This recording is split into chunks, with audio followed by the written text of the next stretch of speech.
네, 안녕하십니까. 김영편이 연구대 의학관에서 강의를 하고 있는 김우석이라고 합니다. 오늘 여러분하고 같이 간단하게 해설 강의를 봐야 될 거는 2024년도 대비 1회 의학대 편입, 그렇죠? 의학대 편입 모의고사입니다. 첫 번째 모의고사인데 간단하게 몇 가지만 말씀드리죠. 우리가 지금 아직 약대는 그렇죠? 정확히 공지된 게 아니어서 그렇죠? 약대는 말씀드릴 수 없겠고 지금 의대에서는 영어 지필고사를 보는 데가 경희대, 한의대,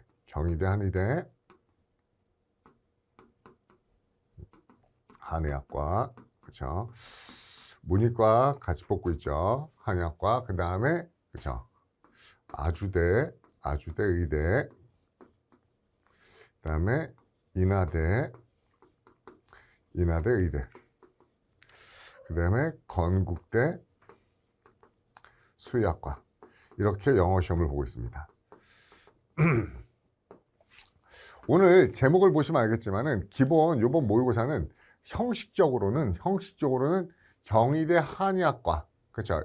인문, 경희대 한의학과 인문 쪽에서 그 시험의 모형을 기본 틀을 잡았습니다. 그래서 50문항 90분이고요.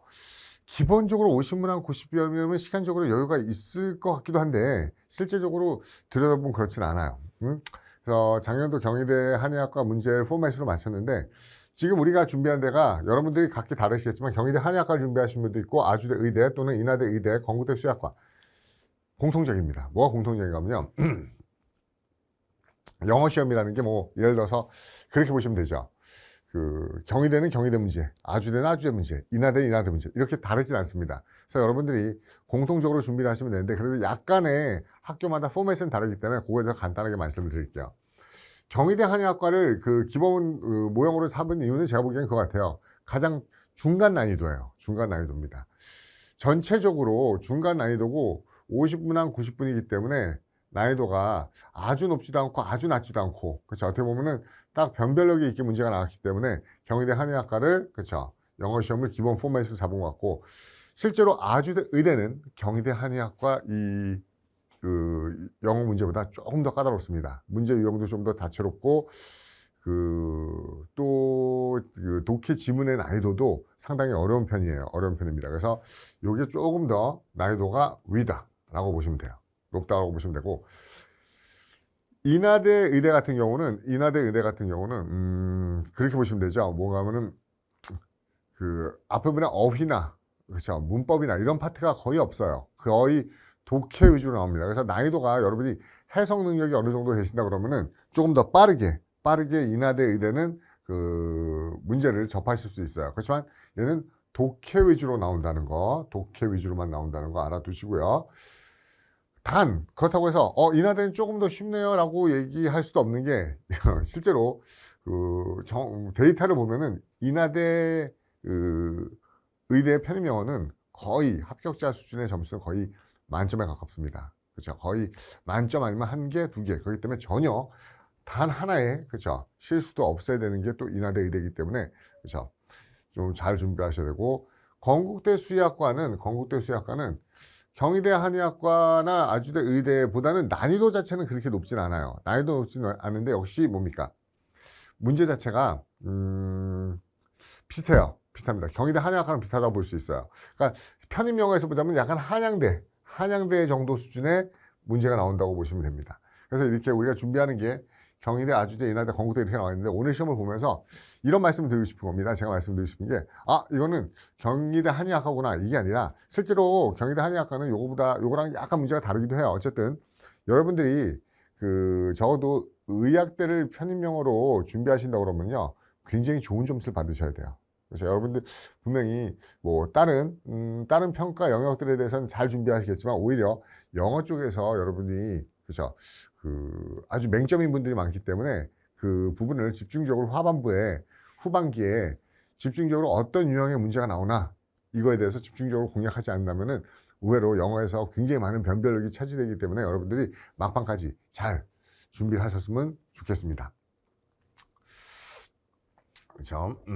아직 약대는 정확하게 발표가 안 났기 때문에 제가 말씀을 드릴 수는 없고 이 문제를 보면서 오늘 제가 여러분한테 해설 강의를 할 방식은 이겁니다.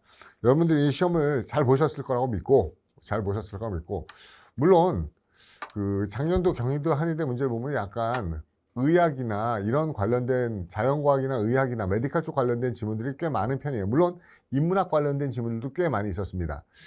그런데 그렇다고 해서 우리가 그 메디칼이나 이런 쪽 관련된, 그렇죠, 의학 쪽 관련된 그런 지문을 따로 읽을 필요는 없어요. 어차피 편의명어라는 시험 자체는 그 지문을 얼만큼 잘 해독하고 그 있는 정보에서 얼만큼 정답을 추론해내는 능력이기 때문에 여러분들이 따로 그렇게 뭐 전공 관련 원서를 읽는 것보다는, 백그라운드를 읽는 것보다는 영어 문제를 어떻게 효율적으로 푸는지, 그게 첫 번째 가장 중요한 거고요. 오늘은 정답을 추론하는 방식에 대해서 가장 간략하게 말씀드릴 겁니다. 두 번째, 모든 학교들이 그 아주대도 그렇고 시간적으로 꽤 압박을 느끼는 학교이기 때문에 여러분들이 영어 실력이 아주 뛰어나다고 그러면 어때요? 뭐 시간적으로 여유 있습니다 라면 꼼꼼히 한 번 읽고 두 번 읽고 세 번 읽고 이럴 수도 있지만은 실제로 그러기는 쉽지 않을 거예요. 그래서 어떻게 하면 정답을 빨리 추론하는지 청기누설 방식으로 조금 더 접근할 겁니다. 다시 말씀드려서 여러분이 지금 시험을 보셨다면 해설지를 가지고 있기 때문에 해설지 보면서 하나씩 맞춰보면 다 답이 나올 수 있겠죠. 그렇지만 우리가 해설지가 없다는 상태로 정확하게 답이 확신이 안 드는 상태로, 또는 지문에 대한 완벽한 이해가 안 된 상태로 어떻게 우리가 정답을 좀 더 정확하고 신속하게 풀 수 있는지, 그 위주로 오늘 강의를 해나가도록 하겠습니다. 그러면 오늘 한번 전체적으로 문제를 한번 훑어보시죠. 경희대 같은 경우는 요번 모의고사 같은 경우, 경희대 유형으로 나왔던 요번 모의고사 같은 경우 1번부터 10번까지가 어휘 문제예요. 어휘 문제가 쭉 나와 있고요. 여러분 한번 보시죠. 눈으로 한번 보세요. 어휘, 그러니까 어학의 처음과 끝은 어휘력입니다. 그래서 어휘력이 여러분이 뒷받침되지 않으면은, 지금 저희도 그 강남의학대관에서 같이 강의를 하고 있는데 매일매일 단어 시험을 봅니다. 어휘 강의 한번 듣고, 강의 한번 듣고, 그 다음에 시험 보고. 그래서 기본적으로 어휘가 안 된다고 그러면 어휘만 안 되는 게 아니고 논리 파트라든지 독해 파트에서 고득점을 맞기가 힘들어요. 고득점 맞기가 힘들기 때문에 어휘를 꾸준히 마지막까지 보셔야 됩니다. phlegmatic, 그 다음에 exiguous, 그 다음에 vortex, lionized, uplifting, founders, 그 다음에 attrition, 그 다음에 stowzy, 그 다음에 galvanize, malaise, 이렇게 10개 단어가 나왔는데 제가 보기에는 단어가 막 너무 듣도 보도 못한 단어는 아니에요. 그렇다고 아주 만만한 입시용 수능 단어들도 아닙니다. 그래서 적어도 우리가 고급 어휘의 표지어 정도는 어느 정도 완벽하게 외워두시는 게, 그리고 저는 그렇게 얘기합니다. 물론 어휘가 어휘에만 끝나는 게 아니라 논리와 독해형에도 많은 영향을 주고 있습니다. 그런데 어휘에만 끝나는 게 아니라 논리와 독해에 영향을 주지만 또한 어휘에도 굉장히 크죠. 그렇죠? 알면은 맞히는 거고 모르면 틀리는 겁니다. 그래서 만약에 알면은 너무 좋은 거예요. 이제 모르는 상태로 어휘를 접했을 때는 우리가 어떻게 풀어야 되나, 그 방식도 말씀을 드리겠습니다.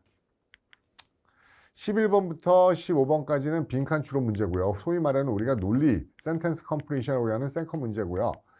16번부터는 그쵸, 순서, 우리가 보통 이것도 논리 영역에 집어넣습니다. 뭔가 하면은 시퀀스 유형이라고 해서 배열, 첨가, 삭제, 그쵸, 배열 문제 나와 있고요. 그 다음에 이거는 뭡니까, 그쵸, 첨가, 인서션, 첨가 문제네요. 그 다음에 그렇죠, 역시 이것도 뭡니까, 18번은 뭡니까? 28번부터는 그거네요. 그렇죠?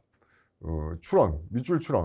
밑줄 추론 문제. 그 다음에 19번부터 50번까지가 전형적인 독해 문제가 나옵니다. 특히 이 19번부터 20번 문제는 독해 문제가 양이 많기 때문에 여러분이 빠르고 정확하게 답을 찾는 근거 위주로 말씀을 드리겠습니다.